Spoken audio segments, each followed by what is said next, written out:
ఆంధ్రప్రదేశ్లో ఎన్డీఏ కూటమి 130కి పైగా సీట్లతో విజయం సాధించబోతుందని తెలుగుదేశం పార్టీ నేత బుద్ధా వెంకన్న అన్నారు. విజయవాడలో తెలుగుదేశం కార్యాలయంలో కూటమి నేతలతో ఆయన ప్రత్యేక సమావేశం నిర్వహించారు.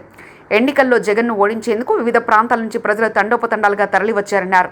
చంద్రబాబు 4వ ముఖ్యమంత్రి కావడం ఖాయమని బుద్ధా వెంకన్న ధీమా వ్యక్తం చేశారు. 19లో ఎలాగైతే జగన్మోహన్ రెడ్డిని గెలిపించడానికి బారులు తీరారో ఇలాంటోన్న మనం గెలిపించామని 2024లో అర్ధరాత్రి వరకు బారులు తీరడమే కాకుండా పక్కనున్నటువంటి రాష్ట్రం తెలంగాణ, ఇటు పక్కన ఉన్నటువంటి రాష్ట్రం కర్ణాటక బెంగళూరు, మరో పక్కన ఉన్నటువంటి రాష్ట్రం తమిళనాడు మెడ్రాసు ఖాళీ అయిపోయి ఎప్పుడూ లేని విధంగా బస్సులు కూడా పెట్టడం జరిగింది ఆర్టీసీ.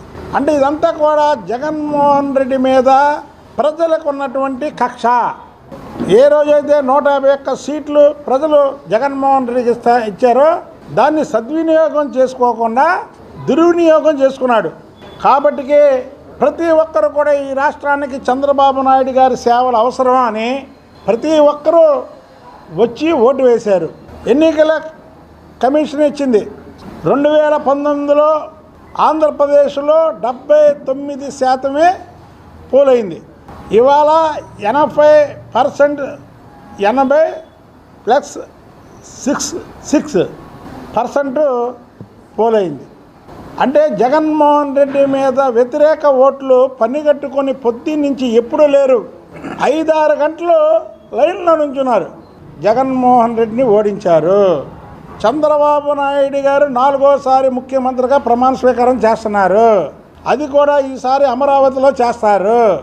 అమరావతి రాజధాని రైతులు ఏదైతే ఎప్పటి నుంచో నిరాహార దీక్షలు చేస్తుంటే వాళ్ళని ఒక అవహేళనగా చేశాడు. కాబట్టి జగన్మోహన్ రెడ్డి అమరావతిలో చంద్రబాబు నాయుడు గారి 4వసారి ప్రమాణ స్వీకారం.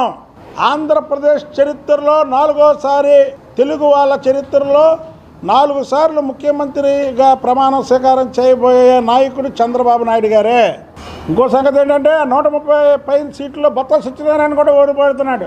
వాళ్ళ భార్య బొత్స ఝాన్సీ కూడా ఓడిపోతుంది ఎంపీగా. చెప్పండి, బొత్స గారు ప్రమాణ స్వీకారం డేట్ చెప్పారు కదా.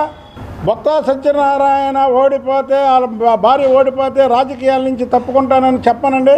పశ్చిమలో 40,000 మెజార్టీతో గెలుతున్నాడు. 20,000 పైన మెజార్టీతో సుజనా చౌదరి గారు గెలుతున్నాడు.